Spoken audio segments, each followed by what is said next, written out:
He returned in a wheelchair, but with the most powerful mind in the school. They underestimated him, ignored him, but his technology project won over even those who despised him the most.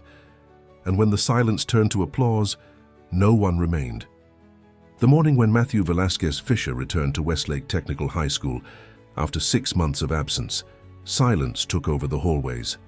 The soft turning of his wheelchair wheels on the shining floor created a constant rhythm that interrupted the normalcy of the school day. Most students pretended not to notice him, but the whispers began even before he crossed the main door. For many there, he was simply the wheelchair kid, a cruel and limiting label that overshadowed everything his mind had demonstrated before the accident. Before the paralysis, Matthew was seen as an ordinary student, neither brilliant nor popular, just one more among many at the prestigious school. But that time away from school had transformed something inside him. It wasn't just the physical therapy or the new physical challenges. During his isolation, he had immersed himself in books, learned programming codes, disassembled circuits, designed algorithms. What was once a vague interest had become a meticulous obsession with technology, logic, and strategy. Professor Claudia Morris, in charge of the science class, was the first to receive him with a forced smile that revealed her discomfort. "Welcome back, Matthew. We're glad to have you back," she said in a tone that pretended to be warm but sounded more like pity. Matthew nodded without responding. He already knew that tone. He had heard it in the voices of doctors, therapists, and family members for months. The science lab was arranged as always, tall tables with microscopes and precision equipment. For any student, it would be a stimulating environment, but for someone in a wheelchair, it was a minefield of obstacles. The table assigned to Matthew was too high, the equipment was out of his reach, and the space to maneuver between stations was insufficient. "Professor, I think Matthew needs a special table," commented Danielle Ortiz with apparent concern, although her tone contained a barely disguised mockery. "Or maybe we could put books under his wheels so he can reach." The laughter wasn't long in coming. Edward Quincy, the most popular student in the class, added, "Careful, the wheelchair might damage the projector too." Laughter filled the classroom, and not even Professor Morris's embarrassed look prevented the humiliation. But something unexpected happened. Matthew didn't react with fury or visible sadness. He simply took out his notebook and wrote something in silence, his face impassive. During the following weeks, the episodes continued. In the cafeteria, nobody sat with him. In group work, he was the last to be chosen. However, Matthew began to show subtle changes in his behavior. Each morning, before the other students arrived, he left complex mathematical challenges written on the blackboard.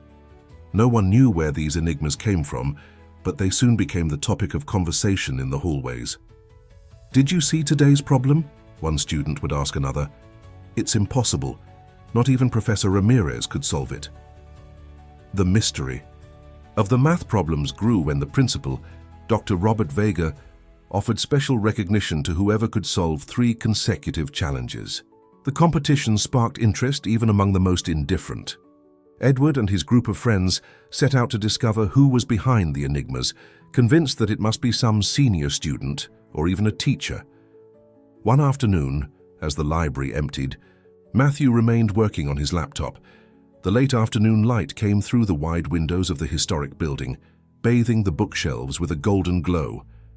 At that moment, Sophie Luna Martinez, a reserved student known for her brilliance in programming but equally marginalized for her extreme shyness, approached Matthew's table. "It's you, isn't it?" she asked quietly. "You leave the problems on." The blackboard. Matthew looked up, surprised that someone had discovered him. For a moment he considered denying it, but something in Sophie's sincere eyes made him change his mind. "How did you know?" he replied with another question. "By the notation. You use a particular way of writing differential equations. I saw it in your notes the other day," she explained, sitting across from him. "Plus, you always arrive first to class." For the first time in months, Matthew smiled genuinely. It wasn't a smile of complete happiness, but the recognition of having found someone who saw beyond his wheelchair, someone who noticed the details that others overlooked. "I'm working on a project," Matthew confessed after a moment of silence. "Something that could change things here at school." Sophie looked at his computer screen, where lines of code mixed with circuit diagrams and sketches of a user interface. "Is it a voice recognition system?" she asked with genuine interest. "It's more than that," Matthew responded, his voice acquiring an enthusiasm that he hadn't shown since his return. "It's an interactive accessibility platform based on artificial intelligence. It could adapt any device for people with reduced mobility." While explaining the technical details, Matthew didn't notice that Edward Quincy passed by the nearby aisle, listening to their conversation. The popular student stopped, his expression changing from the usual mockery to something close to intrigue before continuing on his way in silence. The afternoon turned into night as Matthew and Sophie exchanged ideas. For the first time since the accident, Matthew felt that someone saw him for what he really was, a young man with potential, not a victim trapped in a wheelchair. What neither of them knew was that that conversation would mark the beginning of an alliance that would change not only their lives, but the entire dynamic of Westlake Technical High School. 3 weeks after that meeting in the library, news of the annual Technological Innovation Fair was spreading through the school hallways. This year, the event would have greater relevance. Representatives from Stanford University and MIT would attend as judges, offering full scholarships to the most outstanding projects. "This is our opportunity," said Matthew while working with Sophie in the computer lab after classes. His fingers flew over the keyboard as he adjusted the final details of the voice recognition algorithm for his project. Sophie nodded, although her expression reflected doubts. "The system works perfectly in controlled tests, but do you think it will be ready for a public demonstration?" Matthew stopped his work and looked directly at his partner. During the past few weeks, they had spent countless hours perfecting the project they now called Free Voice. What had begun as a personal idea had transformed into a true innovation thanks to Sophie's collaboration. "We have to try," he responded with determination. "Not just for us, but for everyone who could benefit." Registration for the fair required a teacher's approval. Matthew and Sophie decided to approach Professor Morris, hoping that her position as a science teacher would make her more receptive to their proposal. "An accessibility system based on artificial intelligence?" asked the professor, reviewing their proposal with skepticism. "It's ambitious, perhaps too much for high school students. But it already works," insisted Matthew. "We just need your signature so we can participate." Professor Morris hesitated a moment before signing the form. "Remember that you'll be representing the school." "I don't want complications." That phrase kept resonating in Matthew's mind.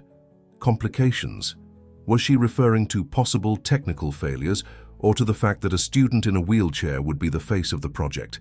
He didn't have time to analyze the question as preparations for the fair immediately began. The news that Matthew and Sophie would participate in the event generated diverse reactions. Some teachers showed genuine interest, while others expressed doubts about Matthew's ability to handle the pressure. Among the students, the most surprising reaction came from Edward Quincy. "So you're going to compete," commented Edward, approaching the table where Matthew was eating alone. "Interesting." Matthew looked at him with distrust. "Are you coming to mock me in advance?" Edward seemed genuinely surprised by the response. "Actually, no, I came to tell you that my team will also participate. May the best win." Before Matthew could respond, Edward had already walked away, leaving behind a strange feeling. He hadn't been friendly, but he hadn't been hostile either. Something was changing, although Matthew couldn't identify exactly what. The week before the fair was chaotic. Matthew and Sophie worked tirelessly on the final adjustments to the system. One afternoon, while conducting tests in the lab, Professor Jensen, in charge of computer science, observed them in silence before approaching. "I've noticed your dedication," commented the professor, "but I fear you're omitting a crucial element for a successful presentation." Matthew and Sophie exchanged worried looks. "The narrative," continued the professor. "It's not enough for the system to work. You need to tell a story that captures the judge's attention from the first moment." That observation turned out to be the catalyst they needed. Sophie, who had always excelled in literature but rarely mentioned this talent, began working on a presentation that went beyond the technical aspects. They wouldn't just talk about algorithms and hardware. They would tell the story of how technology could break down barriers and transform lives. The day of the fair arrived with anticipation. The school gymnasium had been transformed into an exhibition hall where dozens of projects competed for the judges' attention. Matthew and Sophie's stand was simple compared to other more elaborate ones, but their system worked with impeccable precision. "Good morning. We're here to evaluate your project," announced a woman with a serious expression, accompanied by two other judges. She introduced herself as Dr. Alexandra Miller, a representative from Stanford. Sophie began the presentation with confidence. "Imagine a world where technology doesn't distinguish between physical abilities, where each person's voice has the same power to interact with their environment." While Sophie explained the concept, Matthew performed the practical demonstration. The system responded to voice commands, adapting common interfaces to make them accessible, without the need for physical contact. The most impressive thing was how the algorithm learned from each interaction, improving its accuracy with use.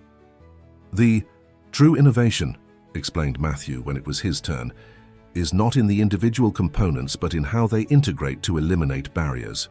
The judges observed with growing interest, asking technical questions that Matthew answered with surprising clarity and mastery. What began as a routine evaluation extended for almost half an hour, attracting the attention of other visitors. Among the crowd, Matthew distinguished several of his classmates, including Edward, who was observing the demonstration with an indecipherable expression.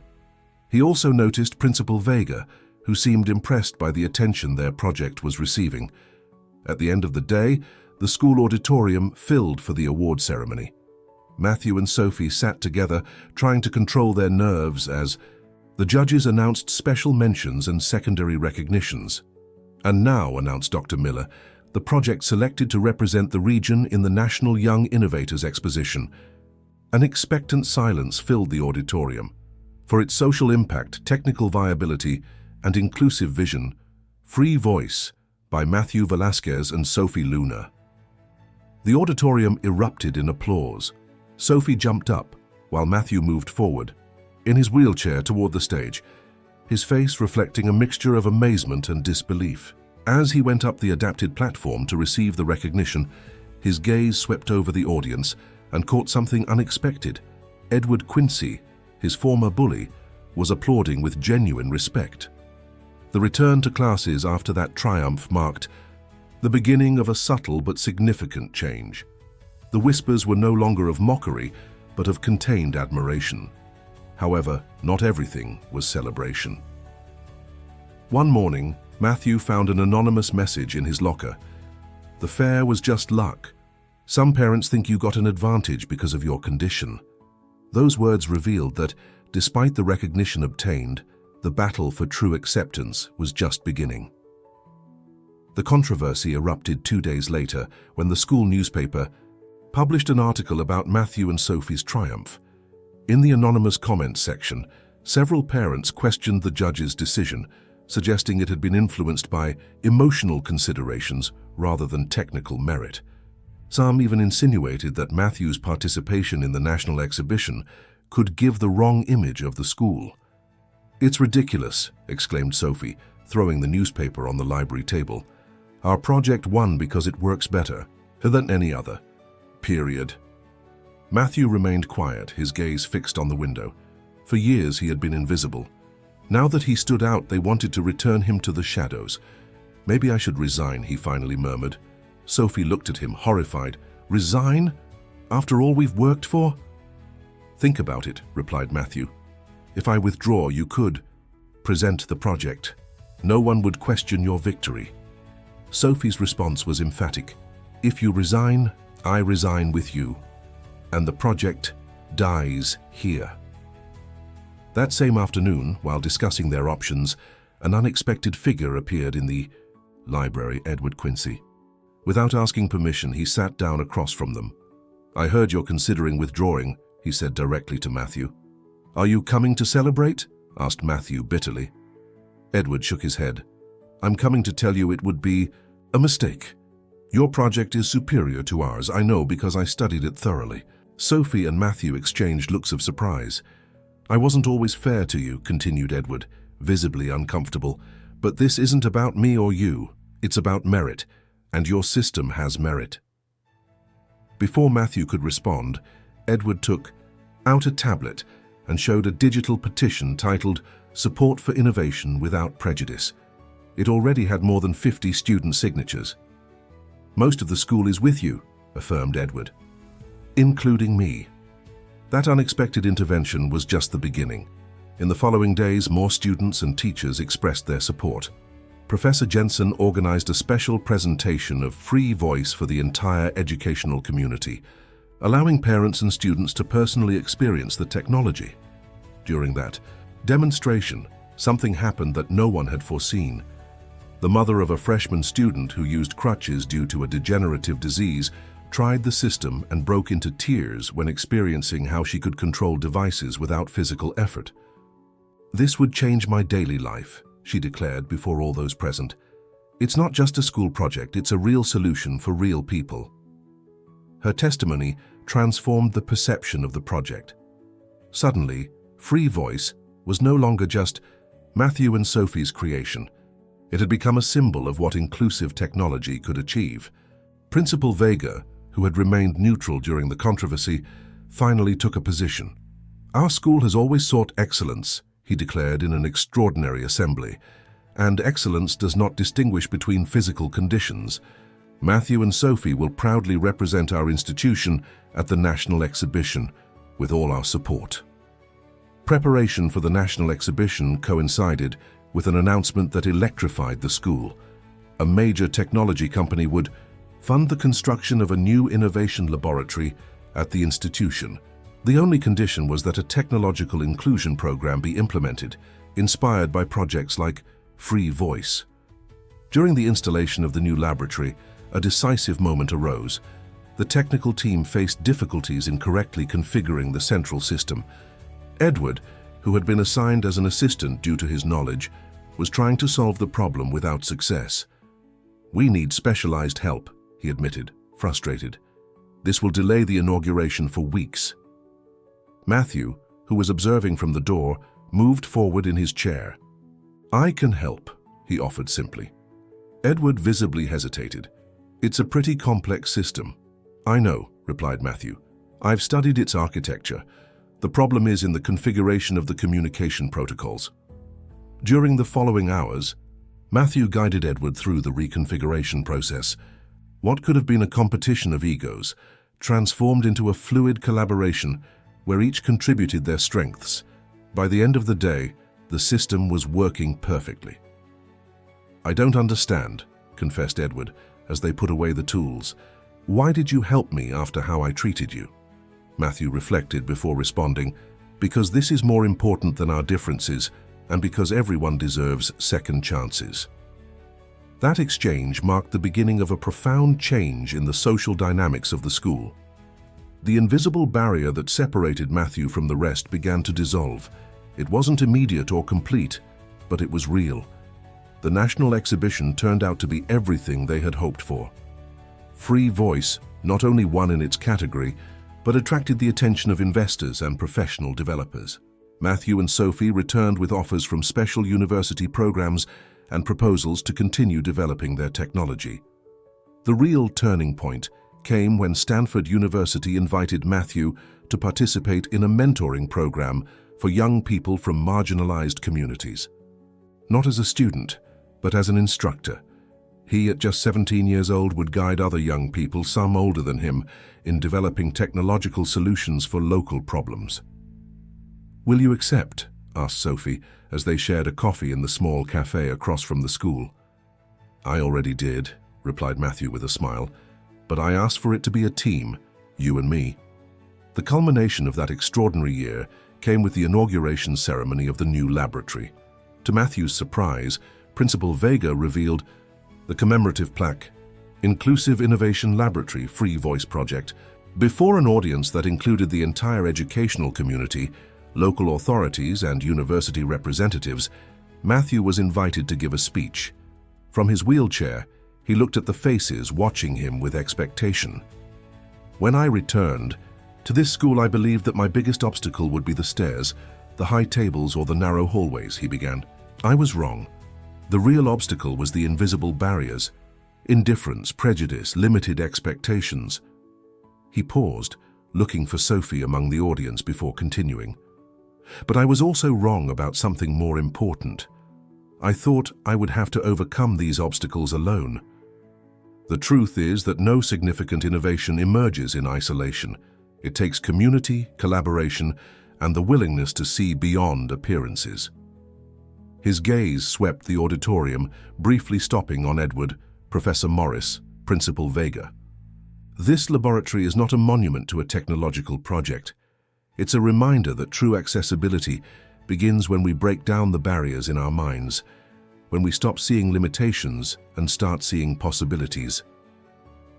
Tears shone in the eyes of many present, including the academic secretary who months earlier had questioned his ability to represent the school. My wheelchair doesn't define who I am, just as no external circumstance defines who you are. What defines us are our choices, our persistence, and our willingness to grow. The applause that followed was deafening. It wasn't the glorious ending of a movie, but something more valuable, the recognition of an authentic and profound transformation. In the months that followed, Matthew continued to face challenges. His physical condition didn't miraculously change, and occasionally he still encountered condescending attitudes, but something fundamental had changed in that educational space. Gazes no longer turned away uncomfortably when they saw him. Teachers didn't automatically simplify his tasks. Classmates didn't exclude him by default. Matthew Velasquez's story didn't end with applause and recognition. It continued with new projects, new obstacles, new achievements. But the seed he planted at Westlake Technical High School continued to grow long after his graduation. The true legacy wasn't free voice as technology, but the silent transformation of a community that learned through him that resilience, intelligence, and generosity are forces that change the world without making noise. Dear listeners, we hope that Matthew Velasquez's story has moved and inspired you. To continue this emotional journey, we have prepared a special series about extraordinary young people who are transforming their communities through technology and perseverance. Find it here by clicking to your left. If this narrative touched your heart, don't forget to subscribe to our channel and like the video. Each week we bring authentic stories that explore the complexity of life and the transformative power of human resilience. Do you know someone like Matthew in your community? We look forward to your comments to continue this inspiring conversation.